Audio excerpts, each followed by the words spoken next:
Smitty.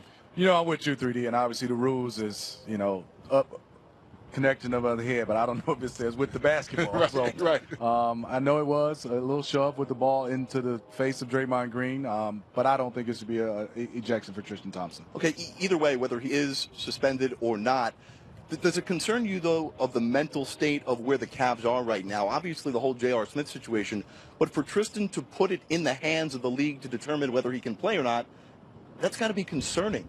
Well, it's concerning for all the coaches and fans and players involved. On either side, you don't want the guys to lose their cool. And obviously, but that's the game of basketball. And when you're talking about two players and two teams that played 4 times for all the marbles, it is hard to control your emotions, and you have to. And fortunately for the Cleveland Cavaliers, and we don't know yet, but hopefully he's not suspended, and he'll get a chance to play in Game 2.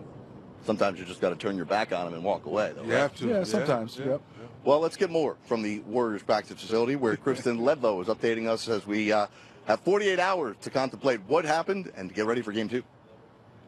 I'm at the Warriors practice facility with the team holding a 1-0 lead over the Cavaliers in the NBA Finals after an overtime win on Thursday night.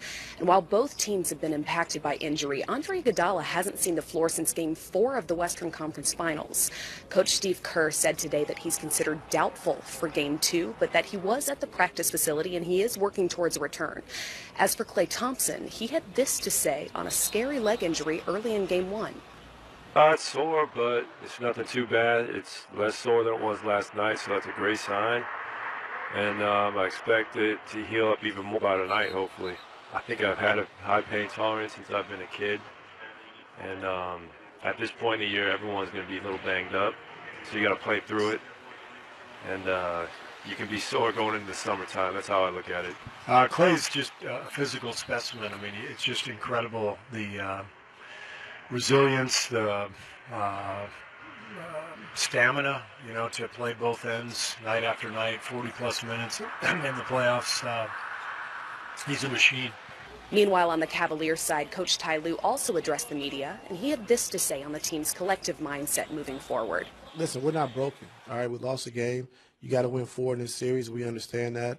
It was a tough game for us. We played well enough to win, but we didn't. So now we got to move on. So the guys' confidence are not shaken. We see what we need to do and how we need to perform to win. So we have the blueprint, so now we got to execute at a higher level. All right, that's Kristen Ledlow reporting for us at the Warriors practice facility. Back with 3D and Smitty. Guys, the news here that we're looking at, Andre Iguodala, doubtful, didn't play in Game 1. What about Klay Thompson, who still managed to play 46 minutes, shoot 50% from the floor, hit 5 threes, came out with what the team called a knee injury, may now be down to his ankle. 3D, what's your take on how he looked from your standpoint, and if you think it will be a factor the rest of the way? Well, I think having 2 days off really helps that sore ankle, whatever the left leg is. But to hear him say that I have a high threshold for pain, knowing he's going to be on the floor, Smitty, only thing I question for Game 2 is how can he move laterally? Can he go side to side to be able to play the defense we know he can play, because he is the on-ball best defender on that team since Iguodala's out.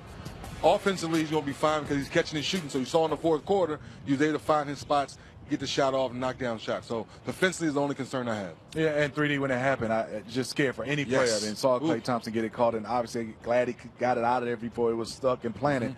But I was so relieved to see him come back to get a chance to play. So hopefully everybody's a little banged up, and obviously you said he should be better because of the 2 days rest. I think he'll be okay. But 3D said it best. Laterally and coming down, that's the one thing you're concerned about for Klay Thompson. And he's got to guard a guy who all he did was score 51 points in Game 1. Guys, LeBron James did something that, quite frankly, we had never seen before. And Steve Kerr was talking about this last night. Steve Kerr played with Michael Jordan and talking about the level at which LeBron James is doing what he is doing. Maybe we had never seen something like this before. Great performance. I think he did everything he could to, will our team to win. He's been doing it all season. You've seen it all season, Dave, of, playing 82 games, throughout the quarter playoffs, making big shots, game-winning shots. And this right here is just a testament to what he's been doing all year. And he puts in the work. He takes care of his body.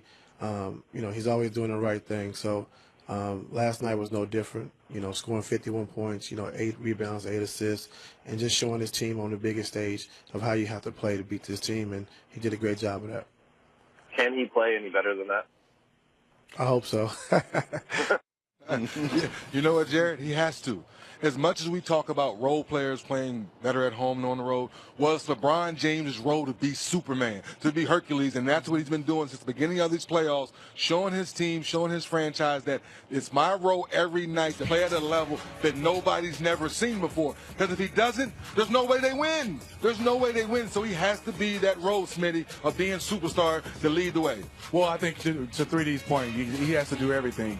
The one area, yes, we're adding to a guy that was Superman. I would love 3D for him to just say, hey, I got to score, but also come out there and get about 15 rebounds to go with it, which is, unfortunately, we're asking him to do that much for his team. How can LeBron be better and what the guys around him need to do will be discussed later in the program. But we're coming back with more live from the finals.